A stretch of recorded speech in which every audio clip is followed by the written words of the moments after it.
Safer technique, science and anatomy-based facial enhancement and restoration. How nice. There is no safest, guys. Anytime your needle disappears under the skin, you're no longer in Kansas, Dorothy. There's lions and tigers and bears over there, right? So we have to be careful.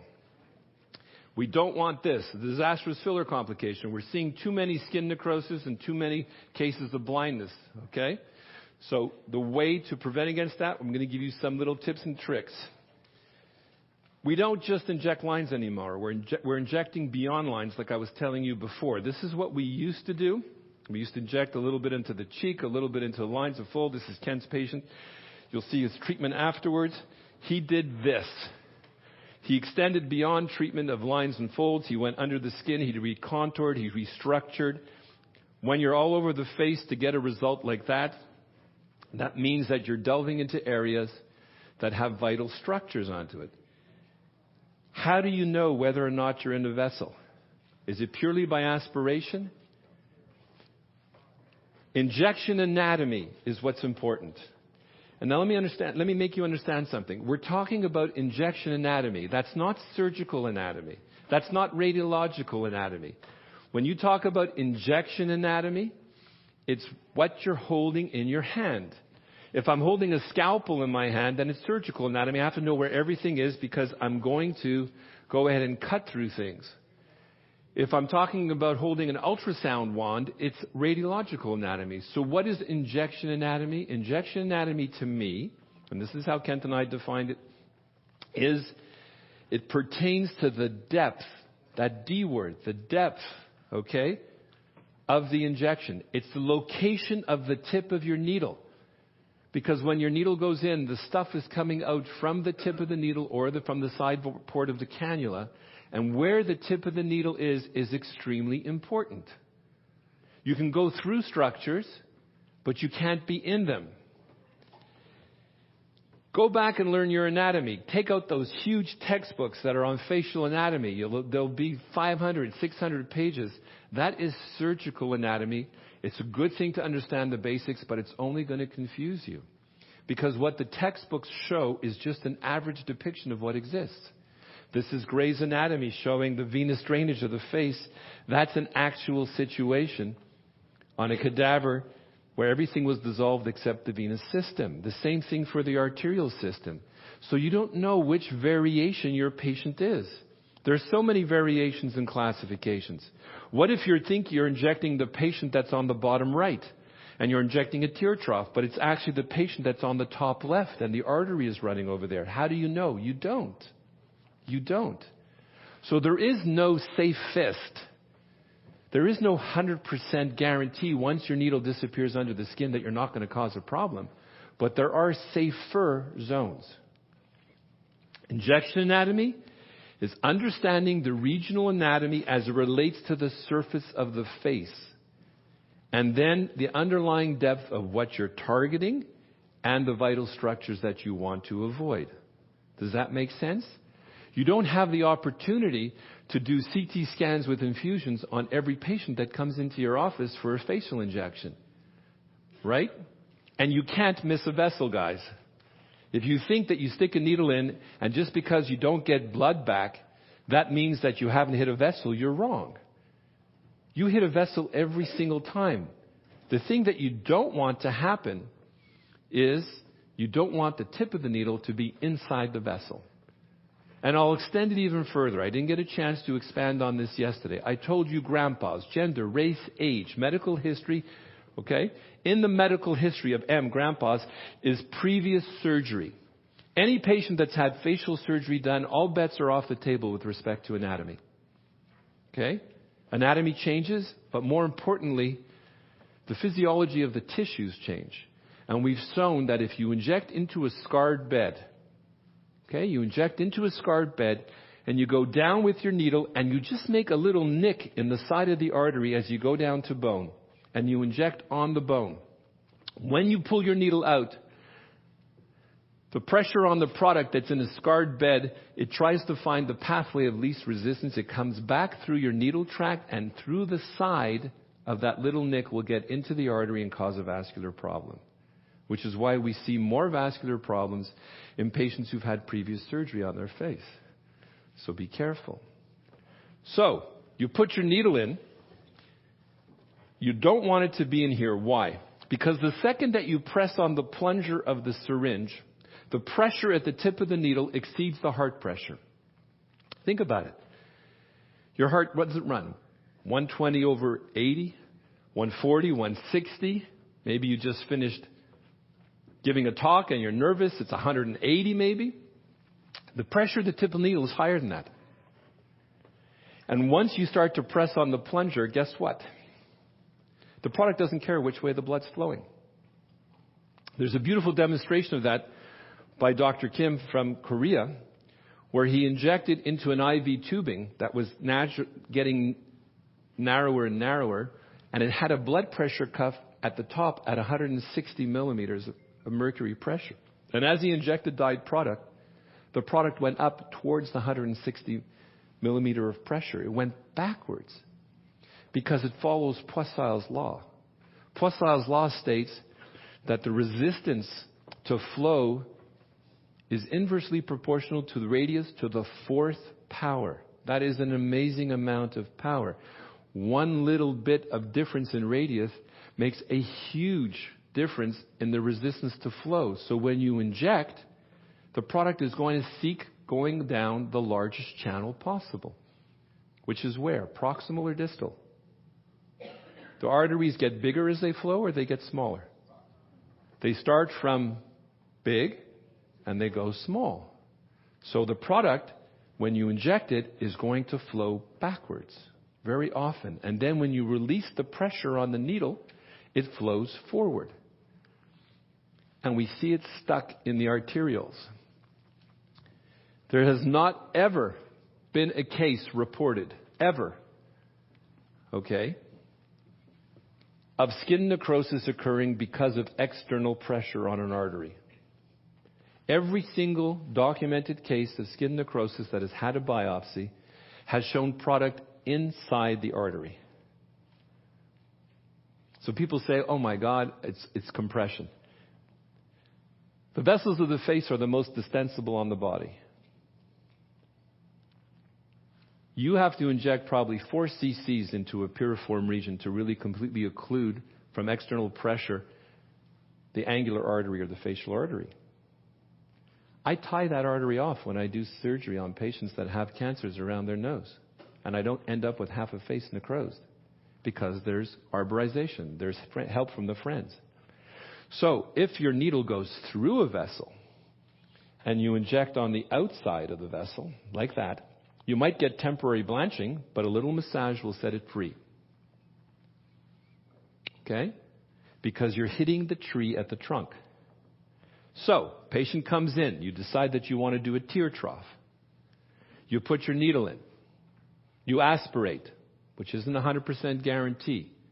You don't get any blood back. You figure, I'm okay to inject. And you press on the plunger.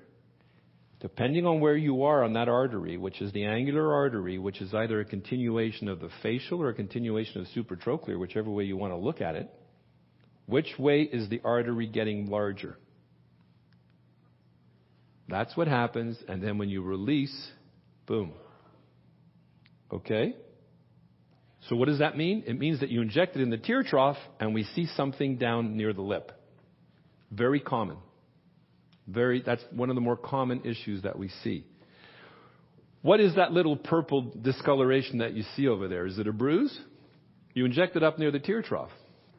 What's it called? It's called levator reticularis. Levator reticularis, if you look it up in the Latin dictionary, means impending death. Okay? What does levator reticularis mean in my dictionary? The purple color that precedes the brown color in your shorts. Because when you see this, you'll have a fit. Okay? I want you to notice very carefully, I'll draw attention to this afterwards, look very carefully at the way that levator looks. It's speckled purple. Okay? It's not 100% purple. There's different areas of purple with normal color skin in between. Okay? That's a tip-off as to where the product is. This is what will happen. Is that infection? What is that? It's epidermolysis, right? This is dying epithelial cells that are getting clogged in there. They're sterile. So going ahead and thinking that this is an infected thing that you cannot treat with your hyaluronidase is the wrong thing to do. But they will resolve if you treat them properly. A little bit of BBL or any type of treatment that you want to do for the reds afterwards, and you might get away with it. But let's say when you put your needle in, you're just a little bit higher. And now the artery is narrowing as it goes down, but it looks a little bit like it's going wider on the way up. And this is what happens. Back into the supratrochlear, goes back into the ophthalmic artery, you release the pressure, it flows forward, takes the first exit, which is the CRA, the central retinal artery, and then you get this. 98 reported cases in the literature. That's only in the literature, folks. If I was to guess, I would say that we're over 300 now. Okay? Look at the one on the chin. Look at the location.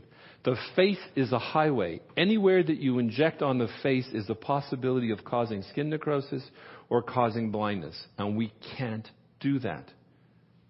We can't. Patients are coming in to look better, not to be injured. So the safer technique. This to me is one of the backbones of being able to inject safely. There are 7 identifiable topographical landmarks, things that you can look or feel for on your patient that will keep you in safer zones.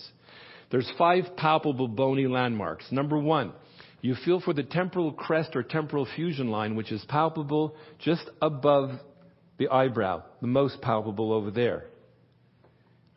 You feel for the orbital rim. Obviously, you don't want to stick a needle inside the orbit, but an orbital rim also is going to tell you where the major vessels are that are coming out in the upper and middle face. You feel for the inferior border of the maxilla. The inferior border of the maxilla tells you where the bone stops off, and below that, you're only dealing with soft tissue up until the mandible. You feel for the piriform. It's an area that we love to inject because, as I explained to you in the aging process, that goes backwards and recedes. We'd like to build it forwards. It's a great area to inject, but the most dangerous area on the face to inject. We're seeing too many accidents over here. Everybody's firing needles into the nasolabial folds. And then you feel for the gonial angle, because that changes in females. As I told you yesterday, it becomes anterior and up. We want to push it back and down to give more of that youthful jaw look. Those are the 5 bony things. Then you look at 2 soft tissue landmarks. You look at the inside and the outside of the iris, because that will tell you where the major vessels are on the face. And you have the patient clench their teeth, because Ken's going to talk to us about masseters. And when you bite down and you get the anterior border of the masseter, just in front of it is where the facial artery enters the face. Okay? 7 things that you use your fingers and your eyes to be able to determine. It will determine safer zones. And we're going to go through those on a patient in a second. So here are my top 10 tips to avoid disastrous complications. Know your injection anatomy, the safer technique. Aspiration is a good thing, but it's not 100% guarantee. We've shown that you can put a needle into a can of Coke. Depending on the product that you have in the syringe, sometimes you aspirate, you don't get anything back. So aspiration isn't 100% guarantee. If you do get blood, don't inject. But just because you don't see blood doesn't mean that you're safe. Slow injections are critical. I'm a slow injector. Kent's a slow injector. That makes us good injectors. My friend Stephen Liu from Australia is a deadly slow injector. I finish a half a face, he's still working on something. That makes him a better injector than me. These products are designed now with rheology that flows through a syringe like that. You can fire that stuff in 2 minutes. When are we seeing the injuries? The last patient of the morning, last patient of the afternoon. Because you're in a hurry. You want to get to lunch. You want to get home to see your family. And you fire the stuff in. If you increase the pressure, the stuff blows into areas we don't want it to go. So, 2 things. You inject slowly. And I'm going to give you little tips and tricks when we inject. You inject slowly. What do you look at when you're injecting? The tissue where? Where you're injecting. You're looking at the skin where you're injecting. How many people do I see look at the syringes they're injecting? They're checking to see how much product they're putting in. Don't do that. Do you look at the steering wheel when you're driving? Don't do that. I won't drive anywhere near you if you do that. You look. Where do you look? You look at the road. When you put a needle in, wherever you're injecting, you're checking to see what is the product effect on the tissue that you're injecting into. Is the product lifting? Is the skin blanching? So like driving, you're driving and looking at the road ahead. But when you drive a car, you have a rear view mirror. Do we have a rear view mirror on the face? The answer is yes. Hyaluronic acid is an acid. It's very inert when you put it into subcutaneous tissue or down on bone or even into skin. But there's one cell type that hates acid in the face. And that's the endothelial cell lining your vessels. If you get a little bit of HA into the circulation of the face, the vessels don't like it. And they go ahead and they go into spasm. Now, you don't see this very often except in one area on the face. Right here. The glabella. The glabella and radix of the nose have end arteries. They have no help from friends. If they go into a little bit of spasm, it'll blanch. That's my rear view mirror. When you're injecting on the face, you put your needle in underneath the skin into deep tissue. You inject, you look at where you're injecting, and you glance up at the glabella to see, is the glabella blanching? It might be the first tip that you have product that's inside a vessel. If you see that, you back off. That's your rear view mirror. Okay. Some people say to move the tip of the needle slightly with injections. I have a tendency to do that because of the structuring that I do. You can move into a vessel the same way that you can move out of a vessel. I'm not a big fan. I'm a big fan of Gerhard Sattler. He's a friend of mine, but I'm not a big fan of the tower technique. The tower technique of injecting down to the bone and withdrawing doesn't make sense to me because you can pull back through a vessel that you've gone through and deposit some product inside the vessel. And you create a whippy cone ice cream, which has no structure at the top. It's kind of flail. I would rather have two hard balls of ice cream, one on top of the other. We'll talk about that technique in a second. We use incremental injections because we've shown that it's not the initial part of the syringe that causes the problem. It's the middle part of the syringe. So people are not picking up on the clues that they're intravascular and they're flooding the area. How much volume is there to the supratrochlear artery? 0.08 cc's. Less than 0.1. You'll flood it. You'll take up the whole artery very quickly if you're injecting too fast. A small syringe to deliver precise aliquots, small needles to slow the injection speed. This all makes sense. Using microcannula, guys, listen. We reviewed the literature. I'm a cannula user. I'm a needle user. If you want to be a good injector, use one or the other. If you want to be a great injector, use both. Come on. If every time you sat down to a meal they only gave you a fork, you're going to miss out on some great soups. You got to use what you have available to you. Cannulas work better in some areas than needles, and vice versa. But just because you have a cannula in your pocket doesn't mean that you can walk into a forest full of tigers and think that you're safe. They're going to get you. Of those 98 reported cases, over 70 of them were with cannula. That would make you think that cannulas are more dangerous than needles. Of the recent articles that came out since that article, every single case of blindness has been with cannula. So just because you have a cannula doesn't mean you're safe. You can go intravascular with a cannula. Okay? It's understanding how to use it and what depth are you injecting at that's going to be important. So just because you have a suit of armor, don't go playing around in forests that you don't belong. That's where people are getting into trouble. People are getting in trouble, think that they're safe, and they just fire in with a cannula. If you get a cavalier approach, that's what happens. Most of these cases have been occurring in Asia. Why? Because in Asia, I'm not being offensive, but the Asian face is centrally retrusive. It's flatter. It's a flat glabella, a low dorsum, a receded piriform, and retrognathia. It's all central. Guess where all the main vessels are? These guys are injecting in forests that are just every tree has a tiger waiting to jump out and get them. We're laughing on this side of the world because we inject Caucasians and we love to inject the lateral cheek that Asians already have. And as I'll show you when I demonstrate on a patient, that's an area that you can bruise a patient, but you won't blind them. So it's not that they're lousy injectors over there, guys. It's the fact that they are all day long dancing with the devil, and we're just going ahead and injecting and having a good time laterally. Okay. Addition of a vasoconstrictor. Some of the companies are looking at putting stuff into the product that will actually cause some vasoconstriction to shrink down the artery so you don't have a chance of hitting it as much as you would normally. Do I do this? The answer is yes. I'll discuss it afterwards. You don't want to put in a whole ton of stuff, the vasoconstrictor, for two reasons. Number one, if the skin blanches, you've lost your feedback of whether you are intravascular or not. Number two is the fact that all these products, the vasoconstrictors, the epinephrine, whatever, are stored in an acidic environment. And when you put that into that hyaluronic acid, where BDDE is the cross-linker, it will break the BDDE bonds if it starts to drop the pH too much. And you'll end up with a product that doesn't last.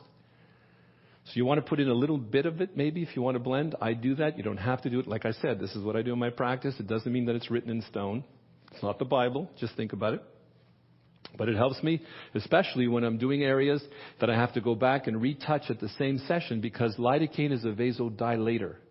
We use it in microsurgery in order to be able to open up vessels that are in spasm if the flap gets into trouble. You're injecting half a lip. You go do the other half of the lip.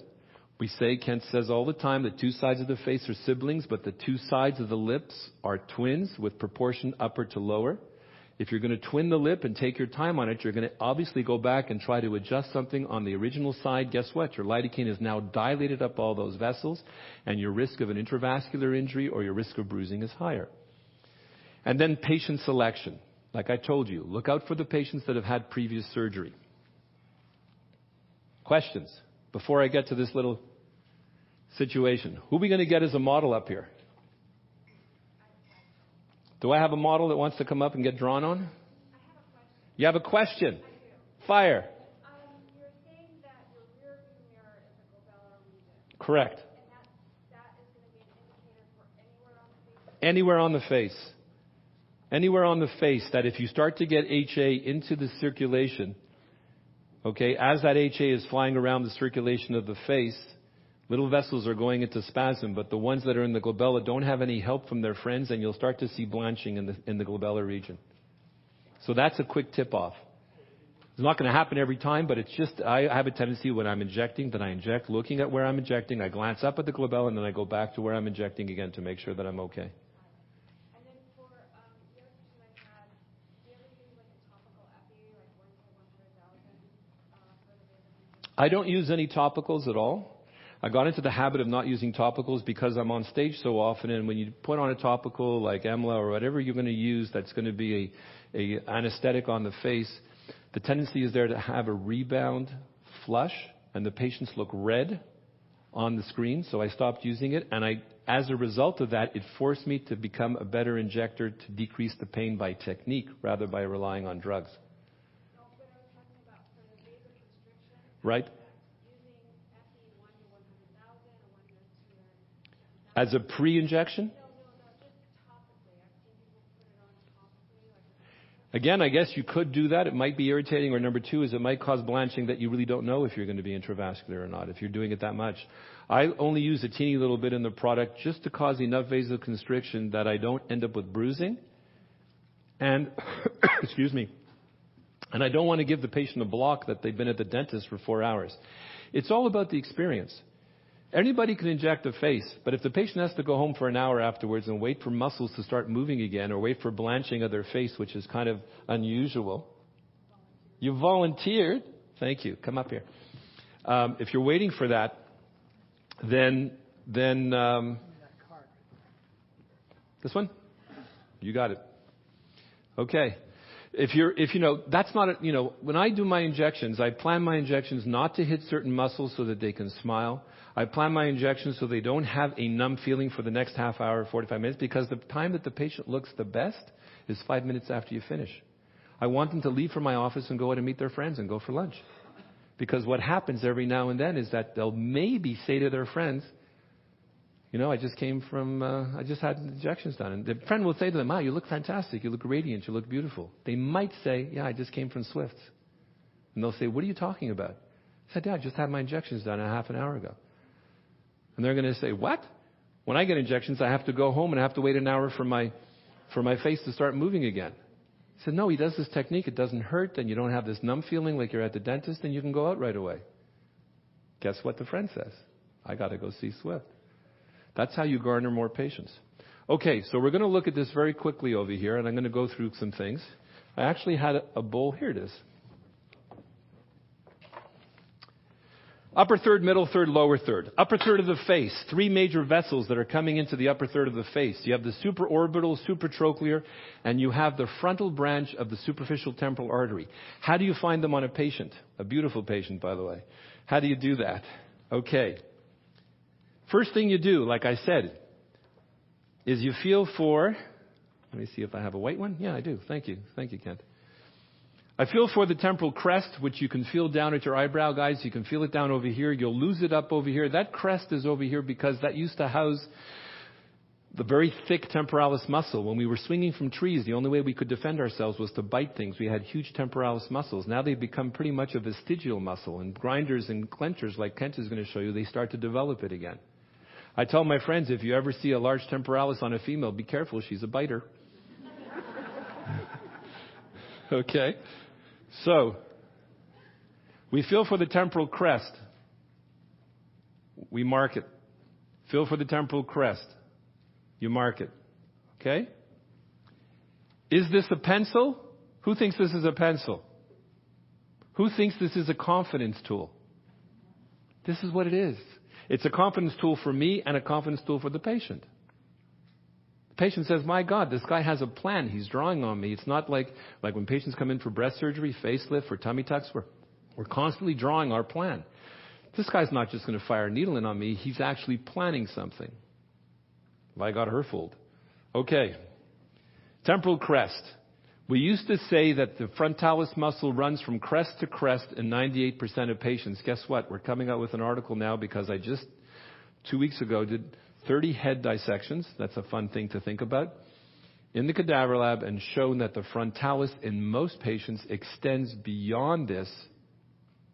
And we have what we're now calling, or we're going to try to rename, let's see if we can get this done. Instead of the frontal occipitalis, it's going to go the frontal temporal occipitalis.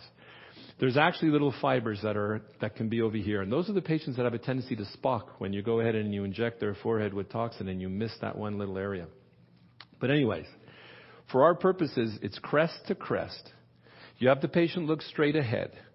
You take your little red dot over here. I'm going to try to do this just over here. And right over here, you make a little dot at the eyebrow where the medial iris is. I'll feel for it. That's exactly where her orbital notch is over there, the supraorbital notch. 80% of the time you can feel a notch in patients. 20% of the time it comes out through a hole or an ostia. That's where the supraorbital artery comes out as an extension of the ophthalmic artery. It's coming from inside the skull to the face. 80% of the time, a notch. 20% of the time, a hole that you can't feel. But 100% of the time, it's at the medial iris. Not the way the textbooks show you at the medial pupil. It's the medial iris. I'm not telling you that. The study that was done on 2,000 cadavers is telling you that artery comes out within 1 millimeter of that medial iris. You know where the main artery now is coming out into the face. And as it comes out, it's going to ride north. Because it wants to supply the skin subcutaneous tissue and the pericranium of the forehead. Its friend or sister, the supratrochlear artery, is a little more variable. It will come out anywhere from 8 to 12 millimeters medial to that. How do you find it? You can have the patient frown. You have toxin in. She can't frown, so I'm going to frown for her. And you're going to see that medial crease. This medial crease right there is where her supratrochlear artery is coming out in her. It's underneath that crease, and that's an article that I'll be publishing too, or 1 to 2 millimeters lateral to it in every single case that we looked at. That crease determines where the supratrochlear artery comes out, and very often it doesn't come out through a hole, but it'll just come around the orbital rim. It's also an extension of the ophthalmic artery, and it will do the same thing as the other one. It will head north. Right. So how do I know that the artery in her is doing this and it's not doing this? Or that this artery is not going this way? The answer is I don't. There's too much variation. What do I have to understand about the artery? What's the D word? Depth. If the artery is superficial, where am I injecting? And if it's deep, where am I going? That's the whole game, right there. As the artery comes out, it wants to get into the tissues to supply it. It's going to get into the glabellar complex by piercing what we call the galea. The galea is the fascia that's underneath the frontalis muscle. That's a thick fascia. That fascia is there for the frontalis to glide, so it doesn't stick to the bone underneath it. Okay? So it pierces through the galea, gets into the glabellar complex of muscles, and starts to ride up the forehead. And what it wants to do is it wants to get to the surface of the frontalis muscle. It wants to lie on the surface of the frontalis muscle, just underneath its anterior fascia, so it can send perforators to the up and to the down. It wants to be in the middle of the sandwich so it can supply the skin and subcutaneous tissue and send perforators down into the muscle. So within 1.5 centimeters, in this area right over here, within 1.5 centimeters, that artery has gone from deep to superficial. You got it? It does it in a varying way. There's articles that are written to show that it can pierce and then go through the muscle at an angle, or it can ride along the bone and then ride up. The problem is I don't know the depth of those vessels. So this is my suggestion to you. If you are a lower tier injector, if you're just getting into the game, do not go under the skin here with a needle. Verboten, as they say in German. Why? Because the depth from skin to bone is average 2.4 millimeters. The average size diameter of those vessels is 1.8. That leaves you 0.6 millimeters of play. There's no injector who's good enough to find that 0.6 millimeters. So if you're a lower tier injector, don't start injecting people over here with needle under the skin. If a patient has a remaining crease, you can certainly, after toxin, you can certainly inject into the dermis. How do you know if you're in the dermis? Because of the resistance on the plungers you're injecting. But if your needle disappears underneath the dermis and you lose that resistance, you could be in the vessel. Expert injectors, okay, you'll watch Kent. He's going to direct me when I go ahead and do a patient or two. We'll go down onto bone because that's the safest place, avoiding the location of the ostia or the notches. So we won't go down onto bone over here. We won't go down onto bone exactly in the crease. We'll stay off the crease and go down onto bone using very small needles, slow injection. But for most injectors, my suggestion to you is do not go under the skin with a needle over there. Okay? Let's talk about the rest of the forehead. All the vessels are now on the surface of the skin. That branch that I was telling you about before, the frontal branch of the superficial temporal artery, is arching across like this. I can even see it on her over here. It's going to come across, and more often than not, it doesn't join the supraorbital, but it joins the supratrochlear. And so that's a highway into the eye. All these injections are highways into the eye. So, my injections in the forehead, for me, the safer zone in the forehead is to stay on bone. And I use a needle to do that. And if I inject right through an artery, big deal. I'm going to be behind it on bone, and the galea is going to protect the artery. I use a very small gauge needle. I inject, it causes a little bit of a bump or a bolus, and then I massage. As I pull my needle out, if I've gone through an artery, what's going to happen? I'm going to lose the tamponade effect of the needle, and the patient will start to bleed. So I put pressure, and I move to the next area. And that's how I inject the forehead, is going deep. There was an article written that said, don't use a needle because of the fact that you can push the vessel down onto bone. I don't believe it. It's a friend of mine who actually wrote the article, and we're not at odds about it, but we have a different opinion. In that article, a 25 gauge needle was used to go ahead in a cadaver and to inject. Cadavers have very thin tissues. They don't have the thickness, number one. Number two, the bevel on a 25 gauge needle is long enough that you could be touching bone and the bevel will still be in the artery that's more superficial, especially in a cadaver. So I go down to 31 gauge or 30 gauge needles when I do this. I angle the bevel down onto bone. I take a slight angle approach in over here, and I know that I'm touching bone. If you want to use cannula, by all means go ahead and use cannula. It's not a problem. We can inject a patient this afternoon, half the forehead with cannula and half the forehead with needle, and we'll get hopefully the same result. But there'll be one difference. When you use a cannula, which is blunt tipped, you must take a lateral approach over here. Do not inject vertically. Where we're seeing these accidents, and this is my theory on this, is the fact that people are injecting with the cannula in the direction of the artery. Asian faces are typically thicker skinned and the vessels are more secured. You can enter a vessel with a cannula, and once you do, it won't come out because it's taking the pathway of least resistance and you're flooding it. So if you have to inject the forehead, come from the lateral approach. Always. Never in the direction of the vessel this way or vertical. Their injuries were occurring because they were using cannula vertically in the nose, and the vessels run vertically in the nose off the midline. If they were slightly off midline, they were flooding those dorsal nasal arteries, which was coming up into the supratrochlear and into the eye. That's the patient whose picture I showed you. So think in terms of cannula going across. If you're using a cannula in the forehead, chances are if you're using a 25 gauge cannula or a 27 gauge cannula, it's not sharp enough to get through the galea, that's the thick tissue underneath the frontalis. So you're not going to get down onto bone.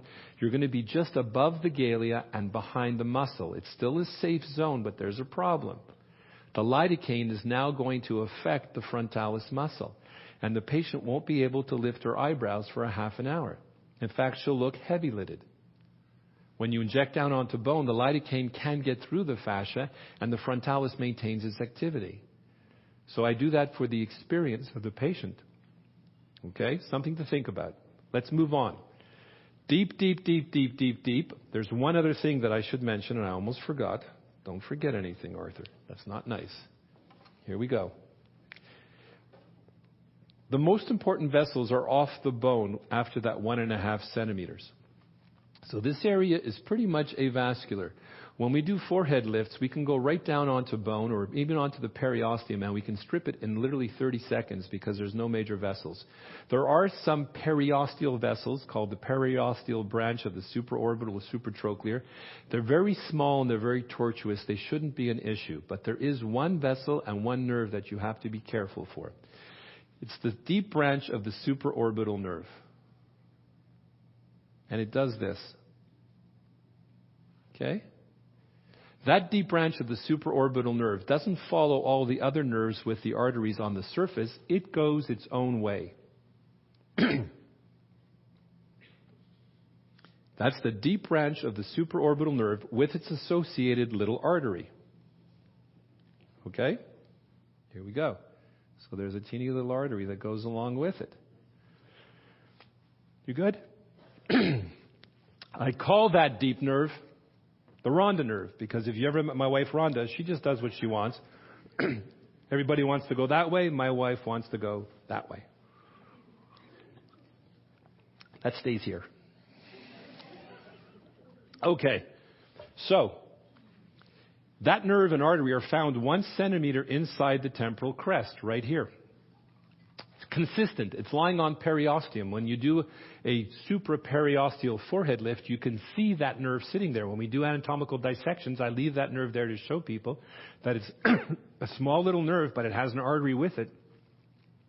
And we've seen a reported case of skin loss as a result of injection into that artery right over here. Plus, if you hit that nerve with your needle, the patient's going to say, ouch. You pain them.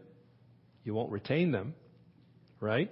And she'll feel the pain back here in the back of her head because that nerve is staying there to take the highway to provide sensation to the back of the the back of the scalp. I don't want to hurt patients because they won't come back to me. I know that that nerve is there in the artery, so if I have to fill in a defect over here, and maybe we'll be doing that today, I will inject more medial right over here. And I will push the product over with my thumb. I got to tell you, my thumb and my finger are the best instruments that you're ever going to have when you inject. When I have to go towards a dangerous area, I usually fall short of it, and I use my thumb or my finger because I can't enter a vessel with my thumb or my finger. Okay? So I will push it. Every now and then, guys, you're going to inject down onto bone, and you're going to see the product shoot up, like vertically. And you're going to go, oh my God, I'm in a vessel. You're not. You're under the galea. There's little septi that are there to prevent the forehead from moving from side to side, but allowing it to glide up and down. Those little septi are easily broken with your thumb. The product will shoot up between those septi. You just press on it, and it flattens out. Okay, that's forehead. I'm going to quickly go on to temple, which is even easier. The temple houses the temporalis muscle. The temporalis muscle starts at the temporal crest. It's a fan-shaped muscle. It's huge. Comes down and inserts into the coronoid process of the mandible because it's a chewing muscle, muscle of mastication, not a muscle of facial expression. It doesn't have to glide. It has to pull. Because it has to pull, it is attached down to the bone. It is anchored to the bone. So tight is it anchored to the bone that there is no fascia underneath it up here. It is actually, the fibers go right into the bone, so that they have a good purchase so they can pull up on the mandible. As a result, the periosteum that's coming across over here can't get onto the muscle, onto the bone over here, and it continues pretty much over temporalis muscle as the deep temporal fascia. What?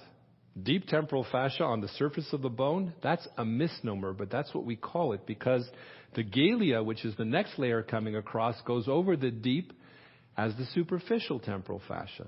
So you have a very weird sandwich over here. You have the meat down on the bone and then 2 layers of bread.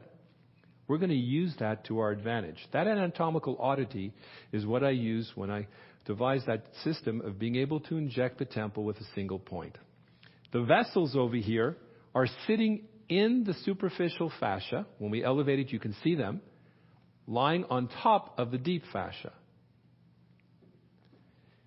If you choose an area that is 1 centimeter up, okay, and I'll do this very slowly for you guys to understand. We choose an area that is 1 centimeter up from the orbital rim, following the temporal crest, and 1 centimeter back, following the orbital crest again. So in this area right over here, you got that? It's the 1 up, 1 over. Let's turn her head a little bit to the side. If you go down to bone, it's an avascular region. The vessels of concern are the superficial temporal artery, which is, as its name says, superficial. And there's deep temporal arteries, anterior and posterior. But the anterior, in the studies that we've done, and Dr. Kim has done this again from Korea, has shown that the deep temporal artery is never closer to the orbital rim than 1.8 millimeters. 1.8 centimeters, 18 millimeters. So it's at best over here. You are inside that. And that vessel, the deep temporal arteries, are continuations of the internal maxillary. So they're getting smaller and smaller and smaller and smaller. They're the size of threads over here. You go 1 centimeter up, 1 centimeter over, you go down to bone. You put your finger over the top to see that there's no pulse from an aberrant branch. But even if I go through it, big deal, to be honest with you. And you go down onto bone. If you don't feel bone, you don't inject. Once you're on bone, you're going to see most of your needle is sticking out because the muscle here is very thin. You start your injection. As you start your injection, the product is going to expand like this, like you dropped a pebble into a lake. It's going to expand. It will continue into the anatomic temporal hollowing or temporal fossa over here, because the anatomic fossa goes this way. But this is the aesthetic fossa that I want to deal with. So I put my finger like this, and you'll see me do that today. I put my finger like this to prevent the product from going back underneath the hair where it's a loss of product. And you'll feel the product push against your finger. You don't allow it to do that. And it will only expand to the crest and stop because it's fused, to the orbital rim and stop because it's fused.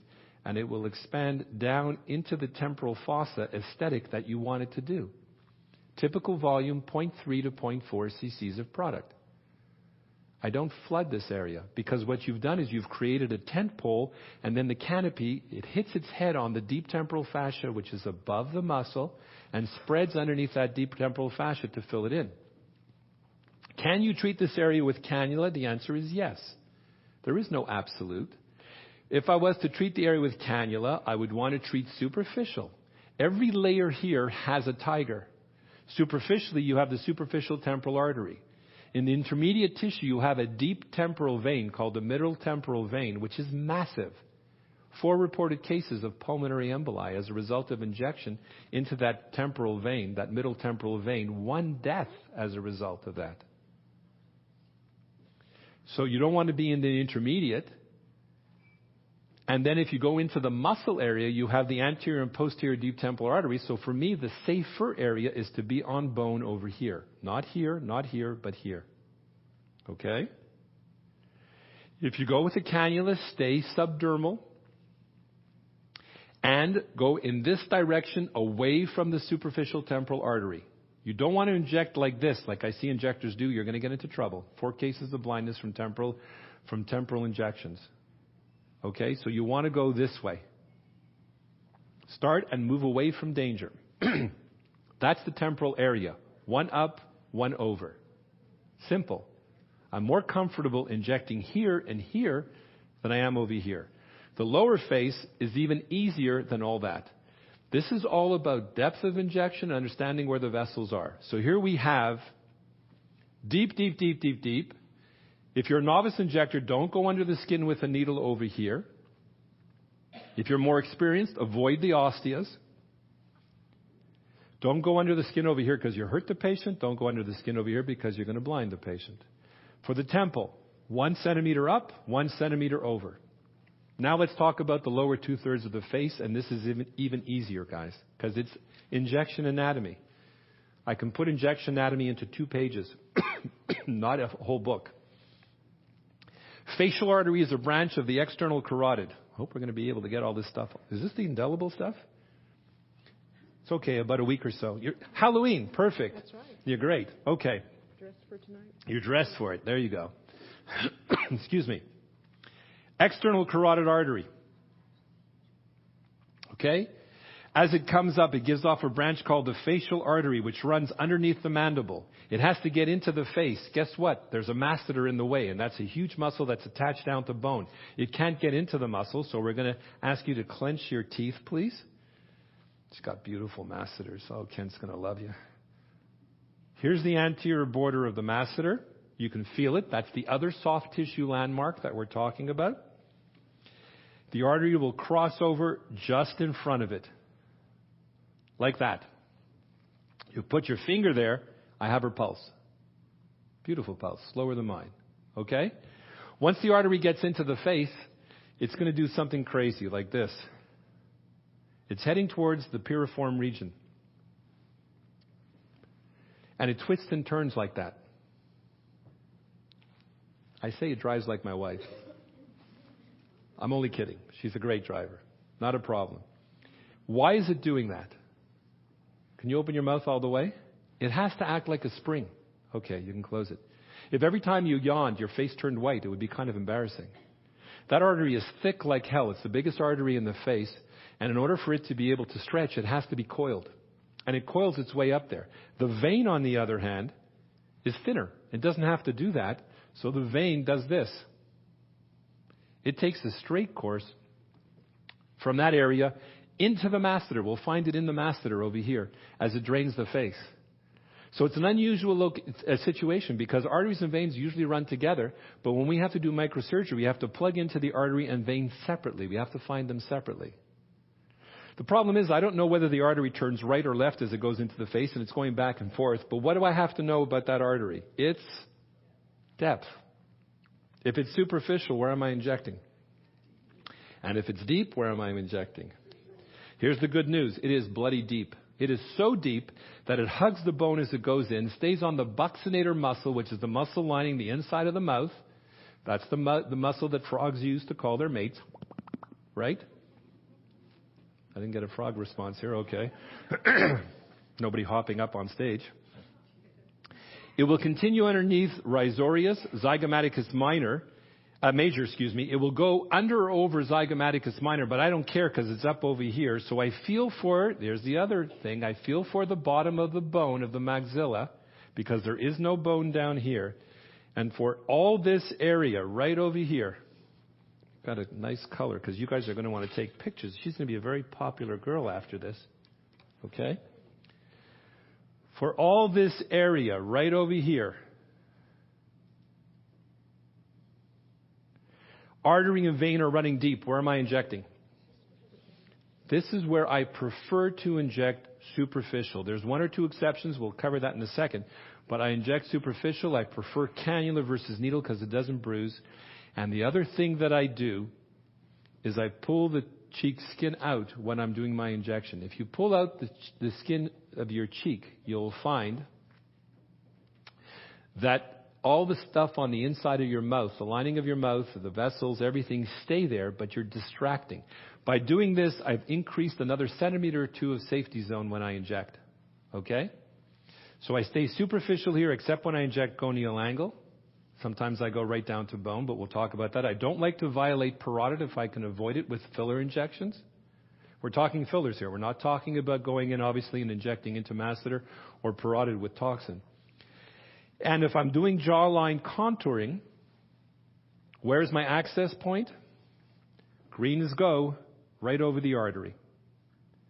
I typically will put my access point right over the artery because as I put my needle in superficially by distending the skin, and now I go in with my cannula superficial, as I proceed to give a jaw definition here, am I moving towards or away from danger? What about if I go this way, towards or away?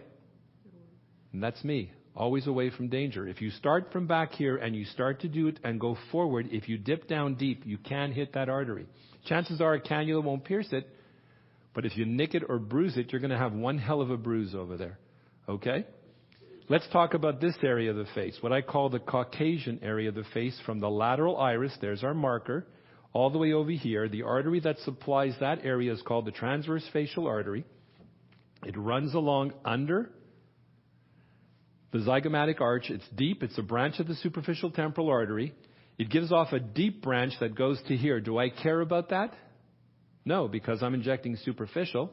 And then it gives off superficial branch that arborizes and joins all the little veins over here. So what's the risk over here? The risk over here is bruising because there's all a bunch of little arteries and veins over here. You can inject superficial or deep over here. I prefer to be deep on bone. We'll talk about that when we're injecting our patients to find out why I choose that. But you can go superficial or deep. Sometimes, like I said, if I'm in Asia and they give me a Chinese patient that has this much fat over here, I can't get down onto bone and do anything of significance, so I will inject superficially into the subcutaneous tissue. But my risk over here is much less. It's a risk of bruising. That's over here. Why do I put this line at the lateral iris? Because the artery of concern, the real tiger in the face over here, is the infraorbital artery. That infraorbital artery comes out 5 to 8 millimeters beneath the orbital rim at the level of the medial iris, about over there.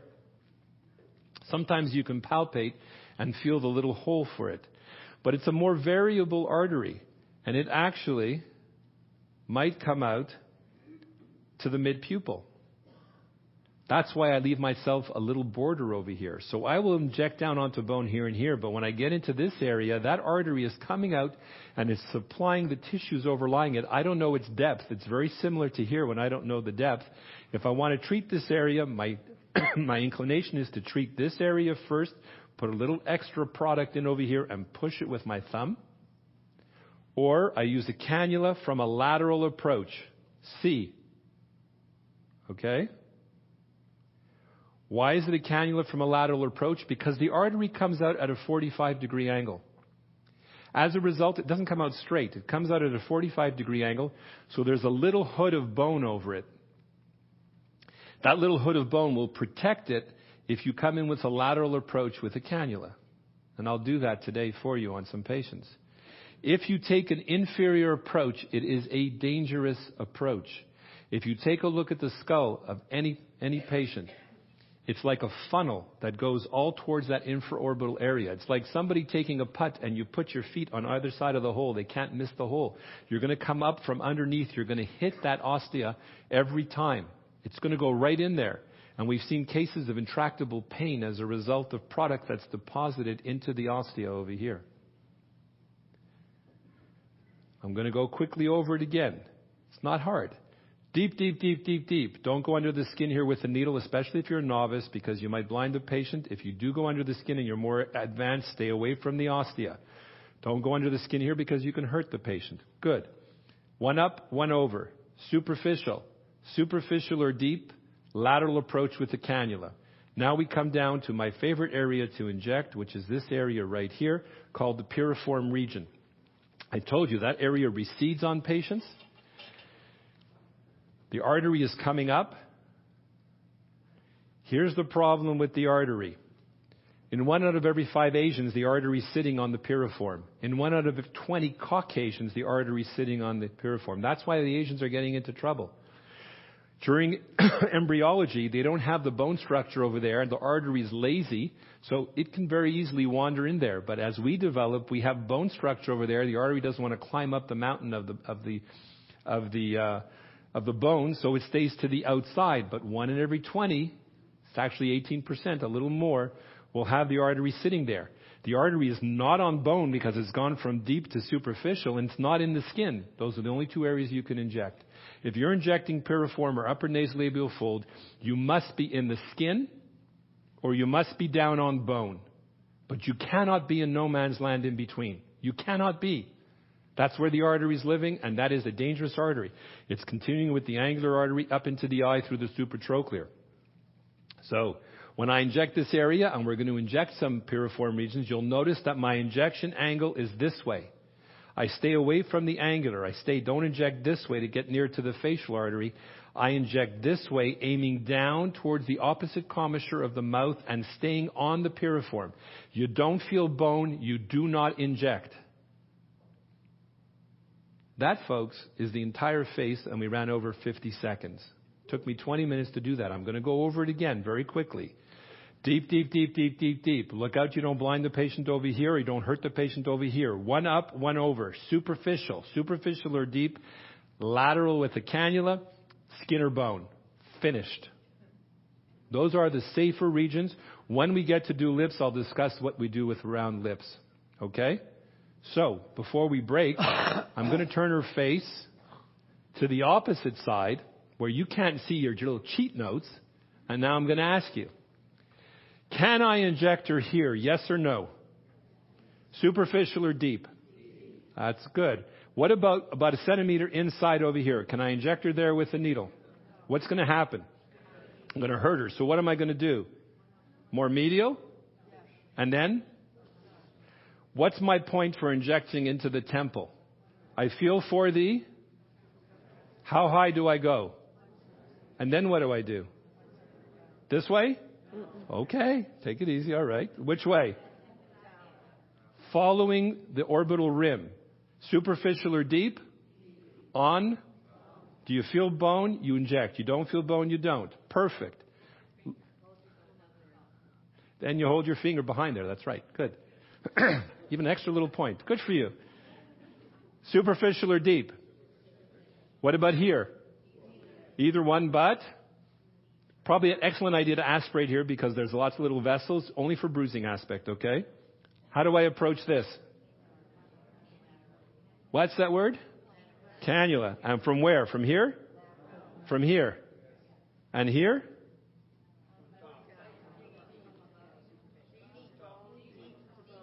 Deep to bone, or what about in between? You guys are great. Thank you.